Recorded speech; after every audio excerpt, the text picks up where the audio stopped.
अगर आप इसको जूम करेंगे तो आपको पता चलेगा। तो ये हमको कुछ ना बोले, इनकी जो सच्चाई है ये देश की जनता देख चुकी है, तो हमें घबराने की जरूरत नहीं है। क्या ये अपना सीएम उम्मीदवार डिक्लेयर कर सकते हैं? इतनी इनकी लड़ाई है कि हमें इनसे लड़ने की जरूरत है ही नहीं, हम जनता के लिए लड़ रहे हैं। और मैं आपको एक ट्रेलर दूंगा हरियाणा का। हरियाणा में क्या कह रही थी कांग्रेस की नेता कि भाई 10 सीट आएगी हमारी, 15 सीट आएगी, नाम बदल दिया जाएगा अगर 10 सीट के ऊपर आ जाए। नाम तो इनका नहीं बदला गया, ना इनने बदला। तो इसके लिए यहाँ पर स्वस्थ माहौल है कि भाई यहाँ पर लड़ा जा रहा है किसके लिए? जीतने के लिए। तो चलिए शुरू करते हैं। आपको, आपके दर्शकों को और मेरे फेलो पैनलिस्ट को सबसे पहले तो मेरा नमस्कार। ऐसा है श्वेता जी कि जब भी सीट बंटवारा होता है, और गठबंधन का धर्म हम अच्छे से जानते हैं और निभाते हैं, जब भी सीट बंटवारा होता है उसमें जरूर ऐसे ऐसे पड़ाव आते हैं। अच्छा।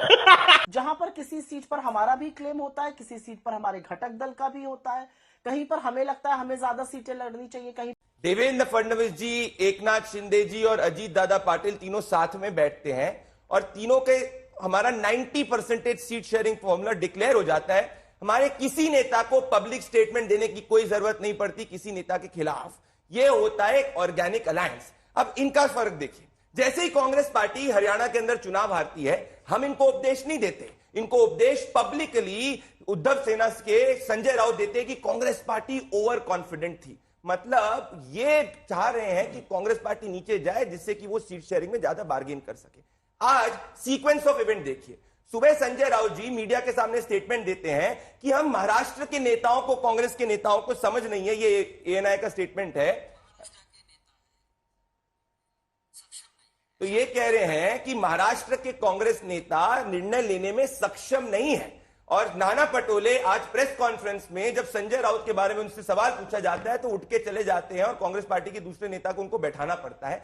यह है इनका कोट अनकोट ऑर्गेनिक अलायंस, क्योंकि आपस में इनमें कोई तालमेल नहीं है। अब मैं आपको आज तक के पुराने इंटरव्यू में ले जाना चाहता हूं जो उद्धव ठाकरे जी के साथ में किया था, जिससे जब उद्धव ठाकरे जी से बोला था कि क्या आप महाविनाश अघाड़ी के चीफ मिनिस्टर उम्मीदवार होंगे, तो वो साहिल जोशी को कहते हैं कि हां, मेरी तरफ से तो मैं ही हूं आज की तारीख में। उसके बाद जाके कहा जाता है कि उद्धव ठाकरे गुट कहता है कि नहीं, अगर हम नहीं है तो क्लोज डोर में हमको डिक्लेयर कर दो। और आज की स्थिति यह है कि कह रहे हैं कि किसी को भी डिक्लेयर कर दो, और आज ही के दिन शरद पवार जयंत पाटिल का नाम प्रपोज कर देते हैं। यह है इनका अलायंस। अब ये सिर्फ बात महाराष्ट्र तक सीमित नहीं है श्वेता जी, चलिए उत्तर प्रदेश।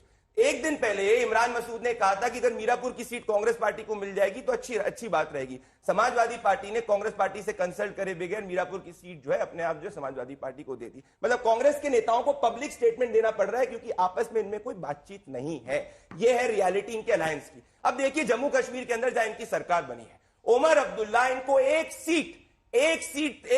अलायंस जो है सिर्फ एक मिनिस्ट्रियल बर्थ देने की बात करते हैं और फिर ये विवश हो जाते हैं आउटसाइड सपोर्ट देने के लिए। तो हमें कोई कांग्रेस से नहीं, आपस में इतनी इनकी लड़ाई है कि हमें इनसे लड़ने की जरूरत है ही नहीं, हम जनता के लिए लड़ रहे हैं। और मैं आपको एक ट्रेलर दूंगा हरियाणा का।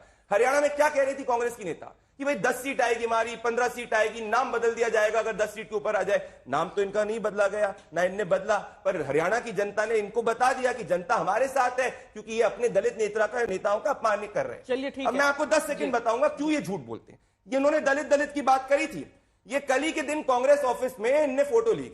और ये देखिए आप ध्यान से, अगर मैं चाहूंगा आपके करके, ये कांग्रेस ऑफिस में जब ये सब कांग्रेस नेता फोटो ले रहे हैं, बाबा साहेब अंबेडकर को इनने अपने पैरों पे बाबा साहेब अंबेडकर की फोटो लगाई राहुल गांधी के पास में। अगर ये देखा जाएगा तो ये है इनका दलितों के बारे में सच्चाई।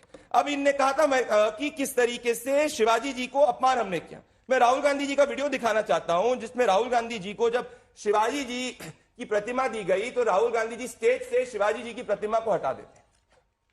अगर आप इसको जूम करेंगे तो आपको पता चलेगा। तो ये हमको कुछ ना बोले, इनकी जो सच्चाई है ये देश की जनता देख चुकी है, तो हमें घबराने की जरूरत नहीं है। क्या ये अपना सीएम उम्मीदवार डिक्लेयर कर सकते हैं?